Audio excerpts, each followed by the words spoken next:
Ya llegó el momento de revisar los números, las historias que hay detrás de cada uno de ellos. Estamos en Impacto Económico solo por Telesur. Comenzamos. Hablamos hoy en perspectiva latinoamericana de México. ¿Por qué? Porque ese país se incluye en la denominada Guerra Fría de los aranceles que impulsó a Washington. La noticia preocupa y también ocupa a los productores del agro, en especial a los cultivadores de tomates. La Casa Blanca avanza en sus acciones hostiles contra Venezuela. Las evidencias salen a la luz, esta vez a través de un documento oficial de Washington titulado Acciones de Estados Unidos sobre Venezuela. El análisis lo traemos hoy en nuestro contexto económico.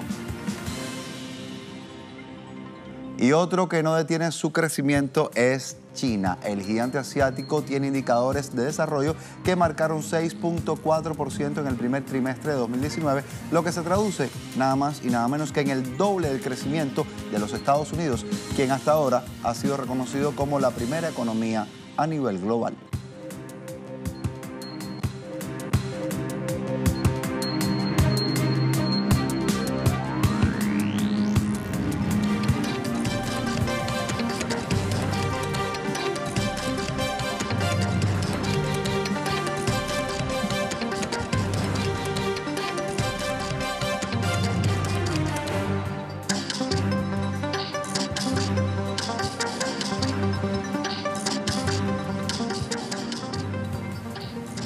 Muy bellos, recién cultivados son los tomates, marcan la actualidad informativa en esta jornada. Y es que las autoridades mexicanas expresaron preocupación y también decepción por los aranceles impuestos a los productores de tomate por parte de los Estados Unidos. Son los productores exportadores de tomate mexicanos quienes se enfrentan al pago de derechos compensatorios provisionales de 17.5%. Deberán cubrirse entonces como garantía para poder realizar esas exportaciones. Esto implica un costo anual de $350 millones para el exportador mexicano y conllevaría que muchos de los pequeños y medianos productores se puedan ver imposibilitados, de hacer frente a la pesada carga financiera. La eliminación del acuerdo sin suspensión implicaría, entre otros tópicos, que el Departamento de Comercio reactive la investigación antidumping sobre el tomate mexicano que fuera suspendida, recordemos, desde el año 1996. Y aunque México figura entre los 20 países productores de petróleo más importantes del mundo, el precio de las gasolinas continúa siendo alto dentro de ese país. El nuevo gobierno, encabezado por el presidente Andrés Manuel López Obrador, ha dicho que los precios bajarán en 3 años cuando se puedan rehabilitar las 6 refinerías existentes y también se construya una nueva. Es otro de los tópicos que queremos revisar desde México. Tenemos todos los detalles en el informe de nuestra corresponsal, Aiza García. Es México el país petrolero que más gasolinas importa. Un galón cuesta alrededor de $4. Durante el gobierno de Enrique Peña Nieto, los precios no dejaron de subir. A esta tendencia se le conoció como gasolinazo. Siempre nos daban gasolinazos, ¿no? Y mucho antes también, cada diciembre nos amanecíamos, cada año nuevo nos amanecíamos con aumentos, ¿no? Años atrás, México era autosuficiente en generación de gasolinas. Desde su primer día de gobierno, el presidente Andrés Manuel López Obrador fijó su postura. Cuando terminemos la refinería que vamos a construir en México y se rehabiliten 6 refinerías, va a bajar el precio de la gasolina.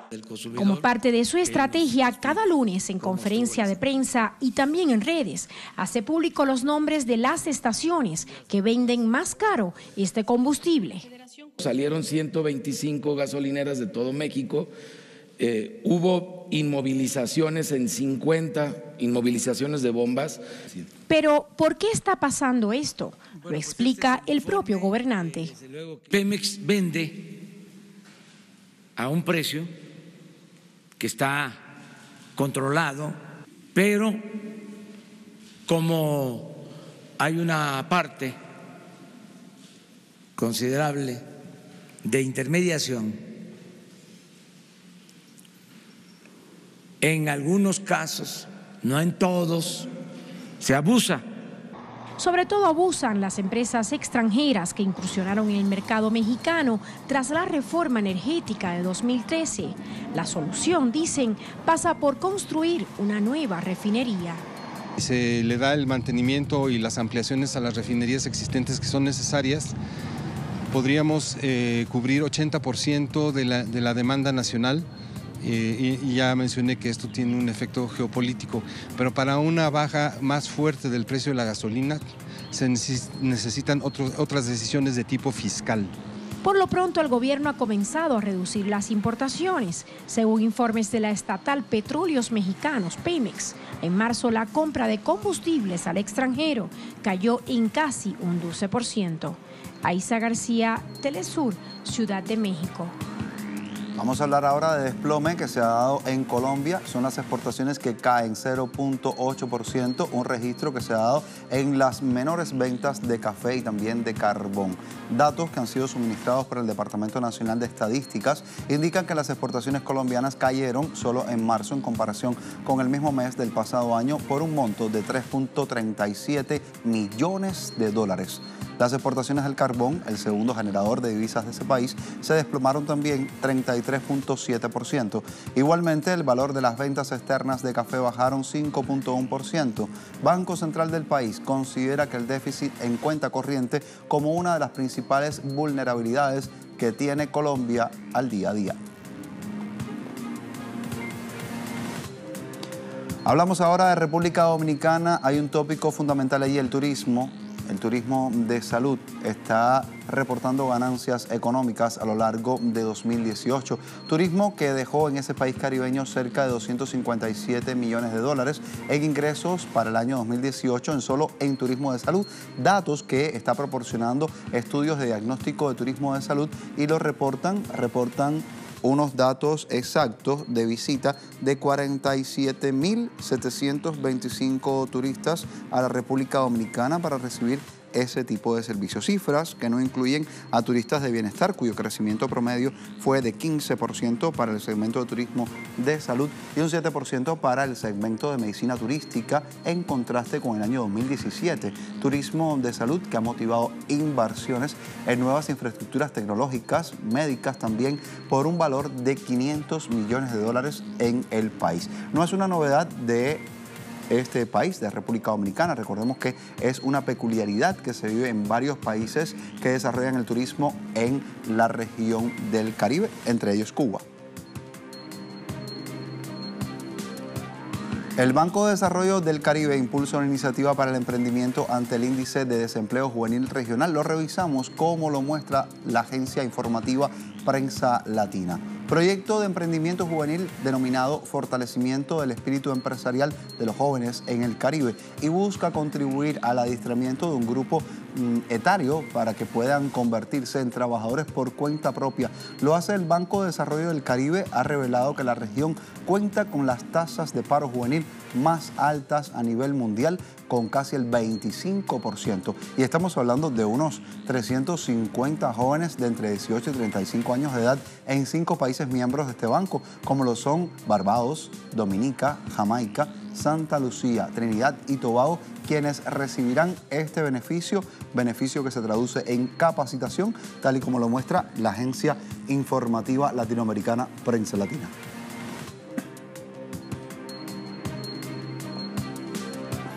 El gobierno de Honduras llegó a un acuerdo de préstamo y esto fue con el Fondo Monetario Internacional.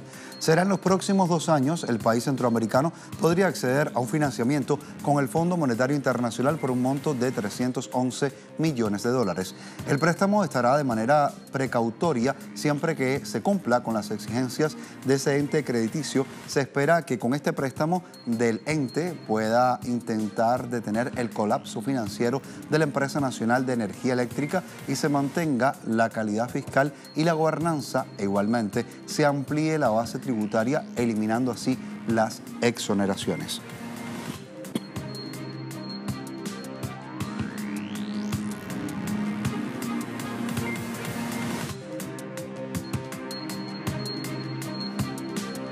Tiempo de hacer una pausa en nuestro impacto económico. Al volver, revisaremos información que sale a la luz, sobre todo En contexto, revisamos qué es lo que se ha dicho sobre Venezuela, cómo sigue asediando al país suramericano el gobierno de los Estados Unidos. Hay pruebas, hay documentos, los traemos en breve, acompáñenos.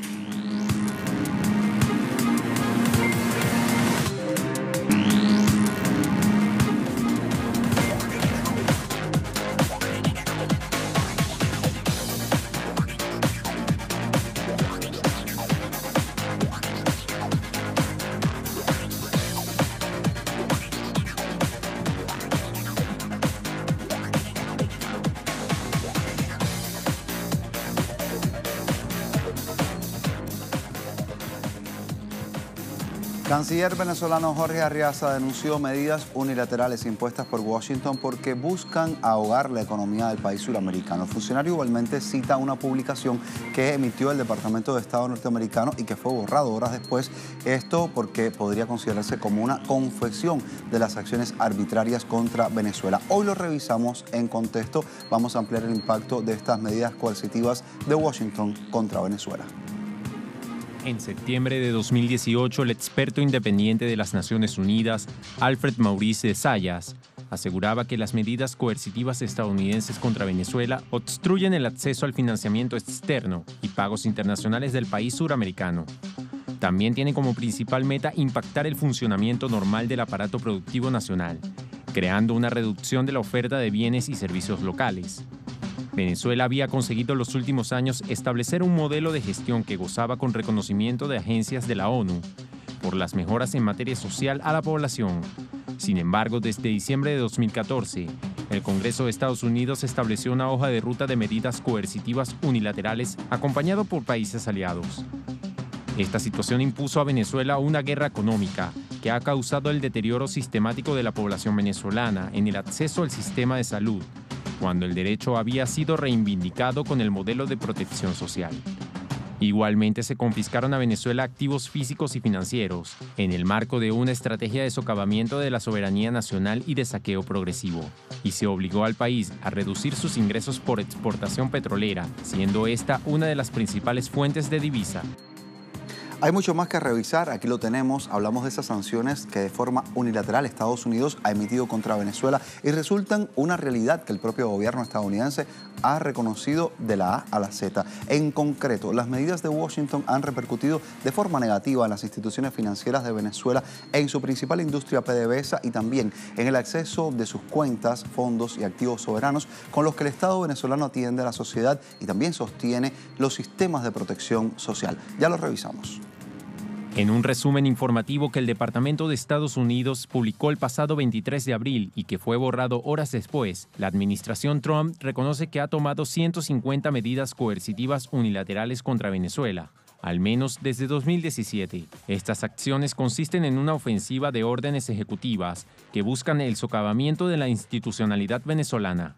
En esa línea, las instituciones del Estado venezolano encargadas de las finanzas del país, de las actividades de comercio internacional de diversas índole y la principal empresa del Estado venezolano, Petróleos de Venezuela, PDVSA, son las más afectadas con las medidas coercitivas de Washington. En consecuencia, se ha visto impactada notablemente la relación de Venezuela con la banca privada, los mercados de deuda y otras instituciones financieras internacionales, las cuales han formado parte sustancial de la agenda de cerco y asfixia que conduce la administración de Trump. Las sanciones ilegales contra Venezuela se agudizaron después de que la administración Trump apoyó al diputado opositor venezolano Juan Guaidó, quien el pasado 23 de enero se autoproclamó de manera ilegal como presidente interino de Venezuela. En ese contexto, poco después el gobierno estadounidense emitió sanciones contra Petróleos de Venezuela, que implican el bloqueo de $7.000 millones en bienes y $11.000 millones en exportaciones petroleras para este año. Asimismo, estas medidas coercitivas significan que PDVSA presenta dificultades para la importación de diluyentes y otros aditivos que le permiten seguir exportando su producción y así sostener el nivel de ingresos del país. La medida también repercute negativamente en el comercio doméstico del combustible al privar al país de la importación de aditivos para el combustible y la mezcla del crudo extrapesado venezolano. Y esas medidas coercitivas de Estados Unidos trascienden la temática económica, trastocan igualmente los derechos humanos del pueblo de Venezuela y lo podemos encontrar desde diferentes aristas. El bloqueo económico estadounidense ha impedido a Venezuela comprar medicamentos sensibles para la población y también ha ocasionado la retención de fondos que el Estado destina a sus proveedores. Una orden de compra del Fonden por 1.171 millones de euros para importar albumina humana, inmunoglobina, fue bloqueada. Por esta acción arbitraria se afectó a 5.859 personas que padecen hemofilia y síndrome Guillain-Barré. También fueron bloqueados 781.219 euros para la compra de reactivos de sangre, afectando a 2.586.106 pacientes y 123.000 más que necesitan transfusión. En febrero de 2019, Venezuela realizó desembolsos para adquirir vacunas contra la meningitis, rotavirus e influenza. Los pagos intentaban llegar a la Organización Panamericana de la Salud, pero fueron devueltos por el Novo Banco, con sede en Portugal. El bloqueo afectó la disponibilidad de vacunas para 2.600.000 niños y niñas venezolanas.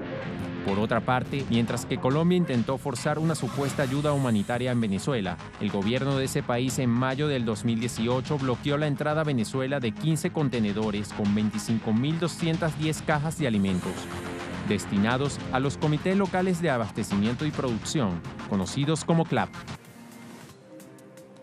Y es que las continuas órdenes ejecutivas del gobierno de Estados Unidos y las maniobras de cerco, de asfixia que se derivan desde allí han traído un conjunto de pérdidas, de daños económicos que son significativos, junto a la confiscación ilegal de una enorme cantidad de recursos de la banca internacional. Vamos a citar de momento algunos de estos casos. Sanciones unilaterales de Estados Unidos contra Venezuela también impiden al país suramericano mantener cuentas en dólares y en euros.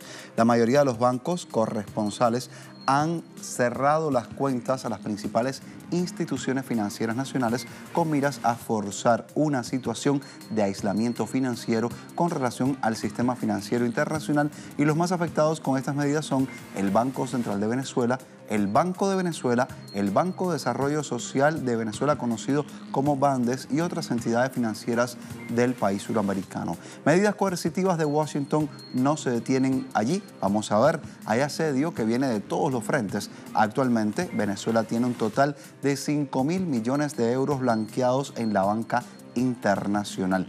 Vamos a revisar mucho más, hay detalles de los montos blanqueados en diversas organizaciones financieras. Banco de Inglaterra, vamos a revisar la cifra, 1.359 millones de dólares. Citibank, también lo revisamos, 196 millones de euros. En Glenstream de Londres, 453 millones de euros. En North Capital, 239 millones de euros. Novo Banco, 1.543 millones, y también en Sumitomo, 415 millones de euros.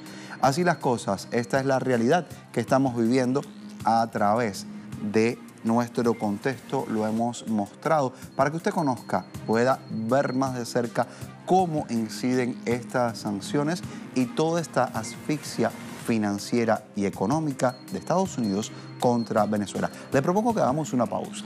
Al volver, revisamos más información y, en lo fundamental, les propongo conocer cómo va creciendo de manera ininterrumpida China, así como lo escucha, un país que va en ascenso y esta vez ha logrado duplicar las cifras de crecimiento económico que trae Estados Unidos. Le contamos más en breve, a la vuelta de la pausa.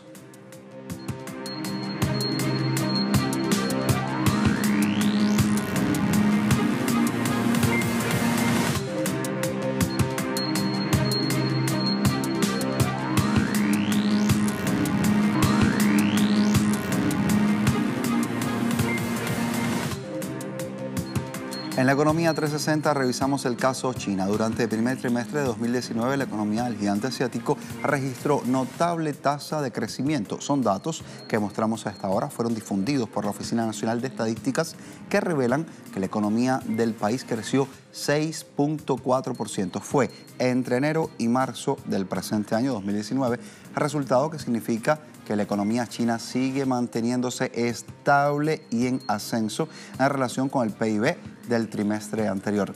Entre los sectores más beneficiados destacan industria, servicios de alta tecnología, que aumentaron 11.4 y 19.3 respectivamente. Asimismo, en este periodo aumentó 6.7% el valor agregado de las industrias estratégicas emergentes y también el comercio subió y lo hizo en un 7.8%. En tanto, las ventas de los mercados a lo largo de los países que integran la conocida Franja y Ruta, proyecto de desarrollo de China, ya registra un alza del 10%. Cabe señalar también que son cifras que se apalancan en las políticas del gobierno de impulsar el crecimiento de los ingresos, que a medida que incluyen también la reducción de los impuestos y las tarifas de billones de yuanes. Así como lo escucha, así sucede. En el primer trimestre, el PIB de China alcanzó los 21.3 billones de yuanes. La economía china es gigantesca en volumen, por lo que también tiene una fuerte capacidad de recuperación frente a la presión y espacio para el ajuste. Y la decisión del presidente de los Estados Unidos, Donald Trump, de aumentar aranceles a China ha generado gran rechazo, como era de esperar. La directora gerente del Fondo Monetario Internacional, Christine Lagarde, advirtió que las tensiones comerciales entre China y Estados Unidos son nada más y nada menos que una amenaza para la economía mundial. Así lo dijo. La directora gerente del FMI, Christine Lagarde, advirtió que las tensiones comerciales entre China y Estados Unidos son una amenaza para la economía mundial. Asimismo, el ministro de Finanzas de Francia, Bruno Le Maire, dijo que la guerra comercial entre Washington y Beijing es la principal preocupación francesa. El crecimiento global se está desacelerando y la primera razón por la que el crecimiento global se está desacelerando es el riesgo de una guerra comercial. Y quiero reiterar que mi principal preocupación, la principal preocupación francesa y europea, sigue siendo el riesgo de un conflicto comercial mundial y una guerra impulsada por las tensiones comerciales entre China y Estados Unidos. Le Maire agregó que aumentar los aranceles es un punto muerto y una decisión negativa para todos, tanto para Estados Unidos, para China, para la eurozona, para Europa y para el crecimiento en todo el mundo. Recordemos que el pasado domingo el presidente de Estados Unidos, Donald Trump, a través de su cuenta en Twitter, anunció que los aranceles aplicados a bienes importados de China, valorados en $200 mil millones, aumentarán un 15% a partir del próximo 10 de mayo. Con este incremento, los aranceles que estaban ubicados en 10% pasarán a un 25%. Asimismo, dicho aumento será aplicado a otros productos chinos, valorados en $325 mil millones, que no estaban sujetos a impuestos. Y un importante diplomático de la Unión Europea instó a países que integran ese bloque comunitario a disminuir las brechas de desigualdad. Revisamos más información, mostramos lo que tenemos aquí a la mano. Agencia Informativa Prensa Latina dice que el vicepresidente de la Comisión Europea, Frans Timmermans, instó a reducir la brecha entre los más ricos y los más pobres, que existe esta gran brecha fundamentalmente en la Unión Europea, sobre todo en los países de la parte del este. El político holandés señala que para disminuir las diferencias entre los ingresos de empleados, cada estado debe introducir un salario mínimo equivalente al 60% del salario medio de la Unión Europea. Y el funcionario aboga también por el incremento de empleos para jóvenes, un sector tradicionalmente golpeado por la crisis económica. Así están las cosas en la Unión Europea. Así lo vimos también nosotros a través de nuestro Impacto Económico, que llega a su final. Seguimos interconectados en redes sociales, Telesur Impacto E, Yosmani Telesur, así nos encuentra en redes sociales. Será hasta la próxima.